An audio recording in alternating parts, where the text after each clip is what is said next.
টানা বৃষ্টি আর নদীর তীব্র স্রোতে ভাঙ্গদের মুখে গাইবান্ধা শহর রক্ষা বাঁধ। বিভিন্ন স্থানে ফাটল ও ধস দেখা দেয় আতঙ্কে দিন কাটছে নদী তীরবর্তী মানুষের। যে কোনো সময় শহরে পানি ঢুকে পড়ার আশঙ্কা তৈরি হয়েছে। গাইবান্ধা থেকে কায়সার প্লাবনের প্রতিবেদন। ঘাঘট নদীর তীরে গড়ে ওঠা এই শহর রক্ষা বাঁধ, যেটি দীর্ঘদিন ধরে গাইবান্ধা শহরকে বন্যার হাত থেকে রক্ষা করে আসছে। কিন্তু সাম্প্রতিক কয়েকদিনের টানা বর্ষণ আর বাড়তি স্রোতে বাঁধের বিভিন্ন অংশে দেখা দিয়েছে ভাঙন ও ফাটল। কোথাও মাটি সরে গিয়ে তৈরি হয়েছে গর্ত, আবার কোথাও ধসে পড়েছে বাঁধের ঢাল। এতে করে চরম ঝুঁকির মধ্যে পড়েছে আশপাশের বসতবাড়ি।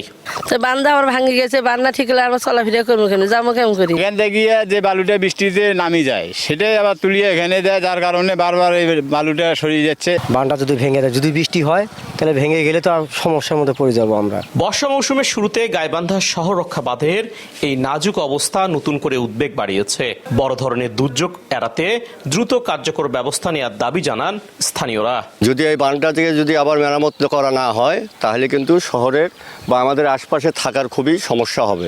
সরকারকে আহ্বান করবো, সরকারের প্রতি উদাত্ত আহ্বান যে বাঁধটা দ্রুত সংস্কার করা হোক। এদিকে ভাঙনের বিষয়টি গুরুত্ব সহকারে দেখার পাশাপাশি ঝুঁকিপূর্ণ স্থানগুলো চিহ্নিত করে জরুরি ব্যবস্থা নেওয়ার কথা জানান পানি উন্নয়ন বোর্ডের এই নির্বাহী কর্মকর্তা। আমরা এর মধ্যেই গর্তগুলো মেরামত করার জন্য টেন্ডার করেছি, ঠিকাদার নিয়োগ করা হয়েছে।